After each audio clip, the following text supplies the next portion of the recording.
Accident వల్ల మైథిలి పరిస్థితి చాలా క్రిటికల్గా మారింది. కోమాలోకి వెళ్ళే పరిస్థితిలో ఉంది. తల్లిని గాని, బిడ్డని గాని ఎవరినైనా ఒకరిని మాత్రమే రక్షించగలం. మీకు బిడ్డ కావాలంటే మైథిలికి వెంటనే సిజేరియన్ చేసి బేబీని బయటకు తీయాలి. కానీ ఈ పరిస్థితిలో మైథిలికి సిజేరియన్ అంటే మైథిలి ప్రాణాల మీద ఆశ వదిలేసుకోవాలి.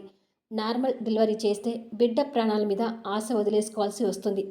అందుకే మైథిలీనా, బిడ్డనా ఎవరు ప్రాణాలతో కావాలో త్వరగా తేల్చుకొని చెప్పండి అంటుంది డాక్టర్. డాక్టర్ మాటలు విని కళ్యాణ్తో సహా అందరూ నిశ్చేతనంగా ఉండిపోతారు.